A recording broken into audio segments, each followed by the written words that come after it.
बिहार से जुड़ी हुई बड़ी खबर इस वक्त सामने आ रही है। समस्तीपुर के शंकर चौक पर सड़क हादसा पेश आया है। 2 अफराद हलाक हुए हैं, 12 अफराद जख्मी बताए जा रहे हैं। बस और ट्रक के दरमियान तसादुम में यह हादसा पेश आया है।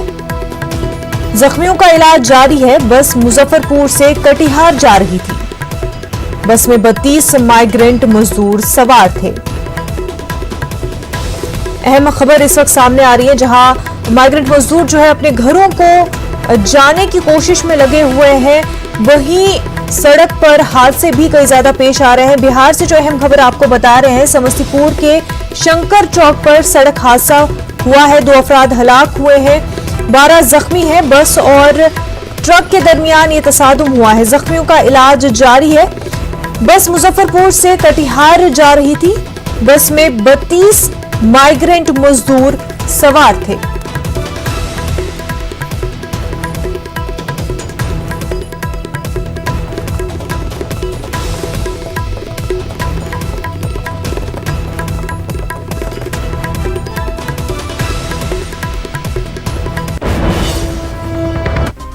नाज़रीन, मध्य प्रदेश के गुना में सड़क हादसा पेश आया है, जिसमें 8 मजदूर हलाक हो गए हैं। मजीद तफसीलात के साथ हमारे नुमाइंदे विकास इस वक्त हमारे साथ जुड़ चुके हैं। विकास, क्या अपडेट है?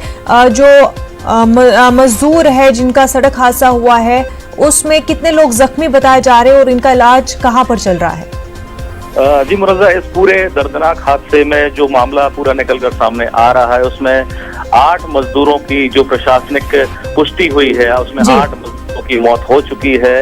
लगभग 54 मजदूर घायल बताए जा रहे हैं, जिसमें महिला हैं, पुरुष हैं, बच्चे हैं। सभी लोग जो महाराष्ट्र से उत्तर प्रदेश की तरफ जा रहे थे, इनके नाम भी अभी कुछ लोगों के निकल कर आए हैं, जिसमें सभी की उम्र, जो मृतक है उनकी 20 से 24 वर्ष के बीच में उम्र बताई जा रही है। सभी मजदूर अपना परिवार का भरण पोषण करते थे। श्रमिक के तौर पर ये सभी महाराष्ट्र में कार्यरत थे। जो आपदा जो चल रहा है, कोरोना महामारी चल रही है, इसी को लेकर ये अपने घरों की तरफ लौट रहे थे। लेकिन जो कंटेनर में जिसमें सवार होकर जा रहे थे, तभी ये भीषण हादसा हुआ। कंटेनर और बस के बीच में जो टक्कर हुई, उसमें इस भीषण हादसे में 8 मजदूरों की दर्दनाक मौत हो गई। तो बताया जा रहा है, जो एक न्यूज़ 18 की पड़ताल में जो पूरा मामला निकल कर आया है, उसमें जो मृतक हैं वो रायबरेली, उन्नाव, प्रतापगढ़ उत्तर प्रदेश के रहने वाले बताए जा रहे हैं। फिलहाल सभी जो घायल हैं उन सभी को जिला प्रशासन द्वारा अस्पताल में भेजा गया है। अस्पताल में उन सभी का इलाज यहाँ पर जारी है, जिसको लेकर अभी प्रशासन यहाँ पर मुस्तैद है और इस पूरे मामले की उच्च स्तरीय जांच भी शुरू कर दी गई है। विकास, बेहद शुक्रिया आपका। आगे बढ़ते हैं। लॉकडाउन के दरमियान सरकार जहां मजदूरों को ट्रेन और बस के सहारे उनके घरों तक पहुंचा रही है, तो वहीं कुछ परेशान हाल मजदूर पैदल ही सफर पर निकल पड़े हैं। मगरब बंगाल के मालदा के 20 से ज्यादा मजदूर बनारस से पैदल ही अपने घर के लिए निकल पड़े। मजदूरों का ये काफिला 7 दिनों का मुश्किल सफर तय करके झारखंड पहुंचा। इन मजदूरों में मासूम बच्चे और खवातीन भी शामिल हैं। क्या करेगा, काम कर रहे हैं वहाँ राजमिस्त्री के साथ। सब छोड़ छाड़ के भाग गया है। हम लोग के पैसा नहीं मिल रहा है तो क्या खाएगा? दुकान वुकान सब बंद है। तो छोटी बच्ची को लेके, ये छोटा बच्ची हमारा पास वो था, क्या खाएगा वहाँ? क्या तो परेशानी? दुकान सब बंद है, दुकान भी नहीं दे रहा है। तो वहाँ क्या परेशानी हो रही थी? और खाने पीने तो पैदल ही चल दिए?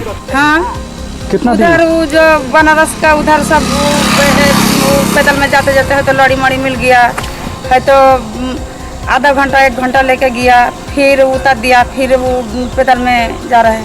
हम लोग को बनारस में काम करता था ना, वो लेबर मिस्त्री का, खाने के पैसा नहीं मिल रहा है, वो साधन नहीं मिल रहा है, वो व्यवस्था नहीं मिल रहा है क्या वो रहने के लिए, इसलिए हम लोग चले आए पैदल में।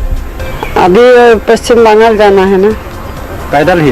पैदल ही। तो सब सरकार तो अपने अपने लोगों को अपना अपना व्यवस्था कर लिया। हम लोग सरकार ममता बनर्जी नहीं कर रहे हैं ना, हम लोग का नहीं बोला है कि तुम लोग का उधर का बंगाल का नहीं व्यवस्था हुआ तो तुम लोग पैदल चले जाओ। तो हम लोग पैदल आया, तो इतना तकलीफ है कि जहाँ बैठेगा वहाँ उठने के लिए मन नहीं कर रहा है ना, इतना थक गया, खाना भी नहीं मिल रहा है।